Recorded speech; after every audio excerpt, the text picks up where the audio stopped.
It was Metallica's biggest record ever, and with less than a month to go before Metallica releases their 12th studio album, 72 Seasons, we thought it would be cool to take a look back at the Black Album, the impact it had, and some of the surprising things you might not have known about how that record came together. Before we continue, YouTube tells us we have a lot of returning viewers, and most of you have not yet subscribed. Be sure to hit that subscribe button with notifications on for the latest rock news, and don't forget to stick around to the end for some Metallica trivia. Metallica were unquestionably one of the most prominent metal bands of the 80s and also one of the most influential. They helped define the thrash metal sound.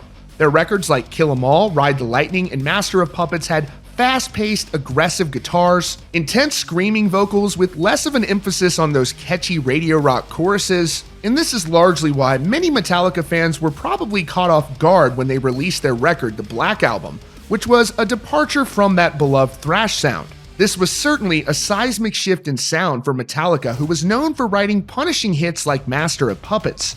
The Black Album saw Metallica shifting into that radio rock realm, a calculated risk the band took that obviously paid off for them, given that this was their most commercially successful record of all time. Without the Black Album, Metallica would not be the global phenomenon you know today. To this day, many Metallica fans have strong opinions about this, and of course, that is okay. There are those Metallica fans that love their early material, but couldn't care less about anything from the Black Album and beyond.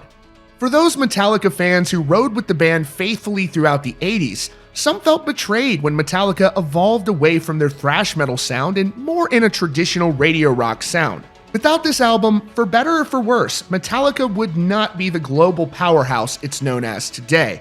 There are two factions in the Metallica fanbase, those that swear by their thrash era, and those that are more attracted to songs like on the Black Album, From Nothing Else Matters to Sad But True to The Unforgiven. This record solidified Metallica as a mainstream mainstay, evolving away from their thrash metal sound, but at least trying to stay true to their roots. For Metallica to move away from that thrash metal sound they mastered in the 80s, it was definitely a risk. But one factor of consideration would have been that it was unlikely the band could have reached the level of commercial success they've had since the Black Album without that pivot. Heavy metal was big business in the 80s, and it's difficult to compare it to anything today, but the 80s metal musicians were treated like pop stars of their time. But in the late 80s and early 90s, something changed. Gone were the glam metal bands that you saw dominating arenas around the country, and in came grunge. It was a phenomenon that kept getting bigger, and a lot of bands experienced a decline that they would never recover from. But for Metallica, the band saw that opportunity, evolving their sound, and ultimately saw the biggest spike in their career. One of the most influential figures in Metallica's history was the band's longtime producer Bob Rock, one of the most renowned producers of all time in the history of the genre. Rock established himself as a powerhouse in the genre, working with major acts like Bon Jovi and Aerosmith. And of course, he had a knack for producing radio-friendly hits, something he would also apply to Metallica. Some would consider Bob Rock an honorary member of Metallica around that time. When Jason Newsted left the band, there were even rumors that he could become an official member of the group. But with that said, some critics would say that Bob Rock had too much of an influence over the band's sound. But there's no question that the band was taking a risk, evolving away from that sound. But the Black Album was ultimately a massive success and helped the band reach a number of new fans around the world who might not have been so interested in their thrash metal sound. And it was largely due to this record that Metallica reached a global audience, solidifying themselves as one of the most influential rock and metal bands of all time. When you listen to this record, Bob Rock's fingerprints are all over it. And after the earth-shattering impact of the Black Album, Bob Rock returned to produce Load, Reload, and eventually Saint Anger. The point is, just as important as the members of Metallica's contributions to this record, it wouldn't be the same album without Bob Rock. Some of the biggest songs and the biggest records were put together in a very short amount of time, but for the Black Album, that was not the case.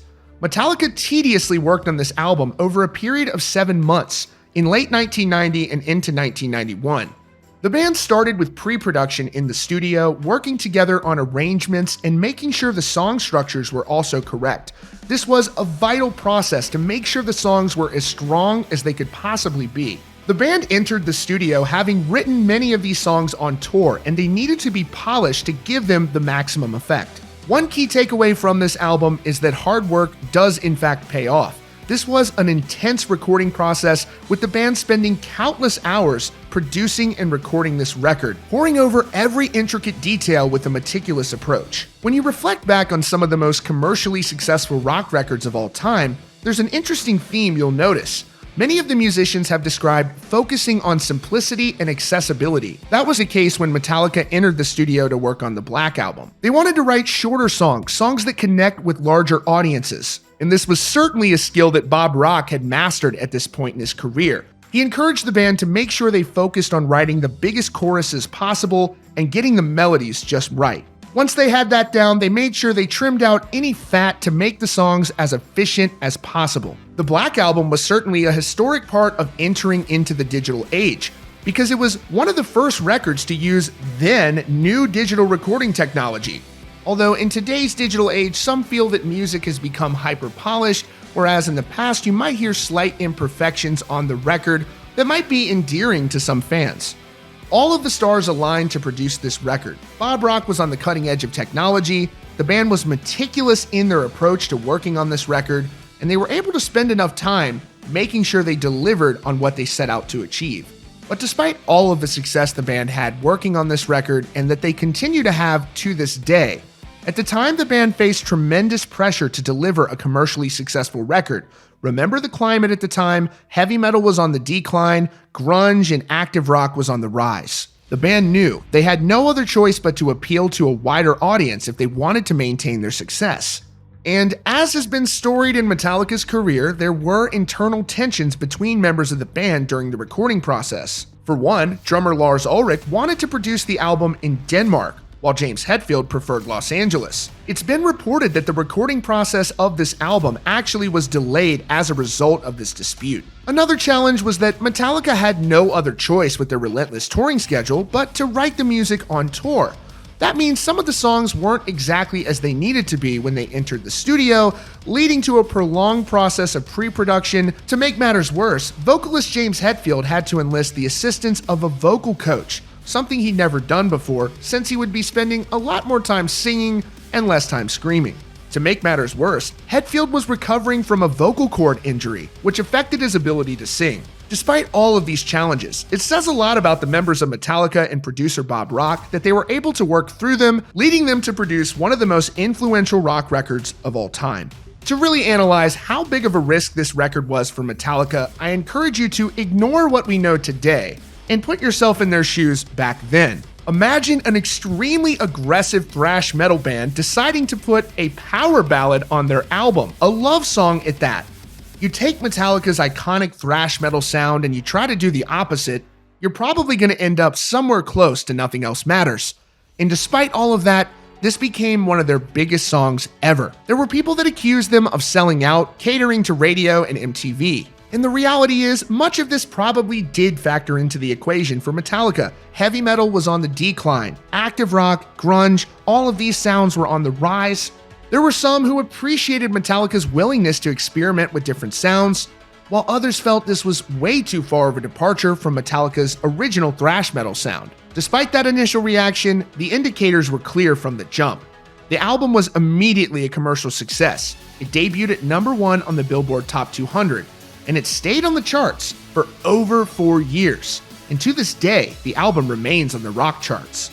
And of course, despite the fact that Metallica has never performed the Super Bowl halftime show, you can hear Enter Sandman played at practically every football game around the world. This one album has reportedly sold over 30 million copies worldwide, and it's hands down one of the best-selling records ever across all genres.